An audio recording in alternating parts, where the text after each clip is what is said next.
अस्सलाम वालेकुम प्यारे बच्चों, आज हम अपने नेक्स्ट लेक्चर के साथ दोबारा हाज़िर हुए हैं। बेटा इससे पहले हमने मटेरियल्स की कुछ प्रॉपर्टीज़ डिस्कस की हैं। आज भी हम मटेरियल्स की कुछ मज़ीद प्रॉपर्टीज़ जो हैं उन्हें डिस्कस करेंगे।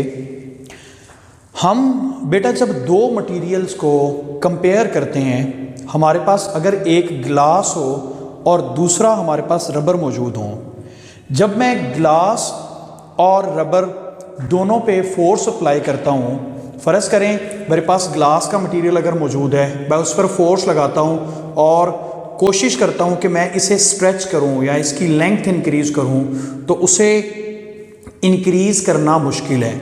जबकि अगर मेरे पास एक रबर मौजूद है बेटा, उस रबर पर मैं फोर्स लगाता हूँ तो उसे आसानी से मैं उसकी लेंथ को इंक्रीज़ कर सकता हूँ। ये जो चेंज इन लेंथ या इंक्रीज़ इन लेंथ वाली फॉर्म हम डिस्कस कर रहे हैं बेटा, किसी भी मटेरियल के लिए जब हम इसे डिस्कस करते हैं इस प्रॉपर्टी को, तो हम इसे कहते हैं इलास्टिसिटी। तो इसे आज हमारा जो टॉपिक है वो यही इलास्टिसिटी है कि अगर हम किसी बॉडी पर फोर्स लगाएं तो बेटा फोर्स लगाने से यहाँ हम उस फोर्स को डिफॉर्मिंग फोर्स या बेटा स्ट्रेस कहते हैं। तो स्ट्रेस अप्लाई करने से जो बॉडी होती है उसकी शेप, उसका वॉल्यूम या उसकी लेंथ जो है वो चेंज हो सकते हैं। तो बेटा जब हम डिफॉर्मिंग फोर्स अप्लाई करते हैं तो डिफॉर्मिंग फोर्स की वजह से जो ये चेंज आता है, अगर हम इस डिफॉर्मिंग फोर्स को रिमूव कर दें और उसके बाद वो ऑब्जेक्ट जिस पे हमने ये फोर्स लगाई थी वो अपनी ओरिजिनल फॉर्म में वापस आ जाए, तो हम इस प्रॉपर्टी को, मटेरियल की इस प्रॉपर्टी को इलास्टिसिटी कहते हैं। जैसा कि मैंने यहाँ मेंशन किया हुआ है कि property of a body to restore its original size and shape as the deforming force और स्ट्रेस इज रिमूव्ड। बेटा इसको समझने के लिए हम दो मज़ीद एग्जाम्पल्स देखते हैं। एक हमारे पास स्प्रिंग है, इस स्प्रिंग को हमने बेटे एक एंड से जो है वो किसी सॉलिड मटेरियल के साथ जो है वो बांधा हुआ है, जबकि जो दूसरा एंड है इस पर हम फोर्स लगाते हैं और एक ख़ास लिमिट तक हम इसे स्ट्रेच करते हैं। बेटे जब हम इस स्प्रिंग को रिमूव करेंगे, जब हमने इस पे फोर्स लगाई है, ये फोर्स बेटा डिफॉर्मिंग फोर्स या स्ट्रेस कहलाती है। इस फोर्स की वजह से ये इसकी लेंथ इंक्रीज होगी।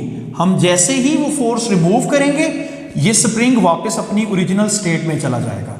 तो इस स्प्रिंग की इस प्रॉपर्टी को इलास्टिसिटी कहा जाता है। इसी तरह कुछ स्टूडेंट्स भी एक एक्सपेरिमेंट करते हैं। जैसे बेटे देखें, हमने अगर एक टेबल पे हमारा जो स्टील का फुट होता है उसे उसकी एक साइड को टेबल के ऊपर रखा हो और दूसरी को लेंथ वाइज उससे जो हमारा टेबल है उससे बाहर निकाला हो। जैसे मैंने यहाँ इसे यूँ प्लेस किया हुआ है, ये हमारे पास उसकी एक साइड जो है हमने इसको यहाँ फिक्स किया हुआ है और दूसरी साइड हमने बेटा यहाँ इसको आज़ाद छोड़ा हुआ है। तो वो जो हम अपना प्लास्टिक का या स्टील का फुट होता है, अगर इस पर फोर्स लगाएं, जैसे बेटे मैं यहाँ इस पर अगर इस डायरेक्शन में फोर्स लगाऊंगा तो इस फोर्स की वजह से अगर एक ख़ास लिमिट के अंदर रहते हुए ये फोर्स लगाएं तो ये हमारे पास जो मटेरियल होगा, जो हमारा स्टील या प्लास्टिक का बना हुआ फुट है, ये बेटा इस जगह पर इस तरह मूव करेगा और मूव करने के बाद दोबारा इसी पोजीशन पे आके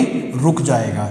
अब ये जो मैंने फोर्स लगाई है, इस फोर्स की वजह से इसने ये अपना इलास्टिक बिहेवियर शो किया है। तो इस प्रॉपर्टी को मटेरियल्स के लिए जिसमें हम बेटा फोर्स अप्लाई करें और अप्लाई करने से, या स्ट्रेस अप्लाई करें और अप्लाई करने से बॉडी का शेप, लेंथ या वॉल्यूम चेंज हो जाए, और जब फोर्स रिमूव करें और वो वापस अपनी ही फॉर्म में आ जाए, तो इस प्रॉपर्टी को बेटा हम लोग इलास्टिसिटी कहते हैं।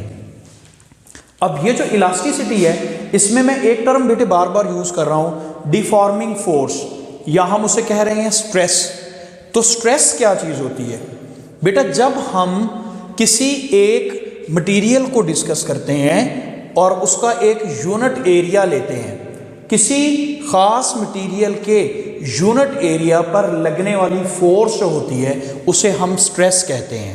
तो हम इसे कह सकते हैं force acting on unit area at the surface of the body is called stress. तो इस स्ट्रेस के लिए अगर हम देखें तो बेटा ये वही फार्मूला है फोर्स पर यूनिट एरिया जो हमने इससे पहले प्रेशर के टॉपिक में डिस्कस किया था। प्रेशर का भी यही फार्मूला है, फोर्स पर यूनिट एरिया। आप यूं कह सकते हैं कि stress is also a form of pressure, क्योंकि यही सेम फार्मूला बेटा हमने दोनों में डिस्कस किया। इसीलिए स्ट्रेस के यूनिट्स भी वही होंगे जो प्रेशर के यूनिट हैं। तो फोर्स का यूनिट है न्यूटन, जबकि एरिया का यूनिट है मीटर स्क्वायर। तो जब हम बेटा जब ये स्ट्रेस का यूनिट बनाएंगे वो ये बनेगा 1 न्यूटन पर स्क्वायर मीटर। अब हमने जब ये कहा कि हमने एक ऑब्जेक्ट पर फोर्स लगाई, फोर्स लगाकर बेटा हमने इसका शेप, वॉल्यूम या लेंथ चेंज करना है, ये फोर्स तो हमने स्ट्रेस की फॉर्म में मेंशन कर दी है। अब इस स्ट्रेस से उस ऑब्जेक्ट के शेप में, वॉल्यूम में या लेंथ में कितना चेंज आया है ओरिजिनल की निस्बत, उसे हम लोग बेटा स्ट्रेन की फॉर्म में डिस्कस करते हैं। तो आप इसे यूं मेंशन कर सकते हैं। स्ट्रेन क्या होता है? जैसे फर्ज करें, मैंने अभी बताया था एक ऑब्जेक्ट के लिए हमने यहां बेटा इसकी लेंथ का इंक्रीज पढ़ा था। इसी तरह ये जो फोर्स होती है स्ट्रेस वाली, ये लेंथ भी चेंज कर सकती है, शेप भी चेंज कर सकती है, वॉल्यूम भी चेंज कर सकती है। ठीक है जी। तो अब जैसे वॉल्यूम की एक एग्जांपल दे रहा हूं, हमारा जो बलून होता है जिसमें हमने बेटा एयर फिल की होती है, अगर आप उसे ऊपर से प्रेस करते हैं, स्ट्रेस की फोर्स लगाते हैं, तो उसकी शेप वक्ती तौर पे चेंज हो जाती है। अब जैसे ही वो फोर्स रिमूव करते हैं वो वापस अपनी फॉर्म में आ जाता है। अच्छा, अब ये जो स्ट्रेन है हम जब इसे डिफाइन करेंगे तो बेटा ये एक रेशो है किस चीज़ की?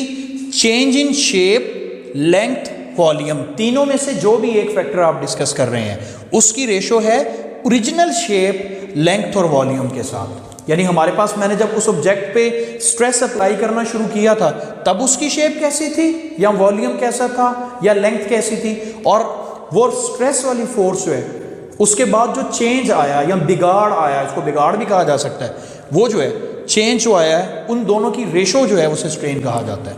कितना चेंज आया बेटा? इस स्ट्रेन के यूनिट्स नहीं होते क्योंकि ये दो एक जैसी क्वांटिटीज की रेशो है। चेंज इन शेप अगर मैं यूज करता हूं तो यहां भी ओरिजिनल शेप, दोनों का यूनिट एक जैसा होगा।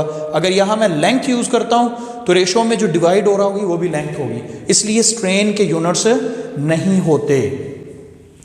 इसी तरह इस स्ट्रेन की आगे शेप, लेंथ और वॉल्यूम पे डिपेंड करते हुए 3 फॉर्म्स या 3 टाइप्स बनती हैं। हमारे सिलेबस में हमने बेटा जिसे डिस्कस करना है वो उनमें से सिर्फ एक टाइप है जिसे हम कहते हैं टेंसाइल स्ट्रेन। टेंसाइल स्ट्रेन क्या होती है बेटे? मैंने जैसे कहा शेप, लेंथ और वॉल्यूम चेंज किया जा सकता है फोर्स अप्लाई करने से, स्ट्रेस अप्लाई करने से।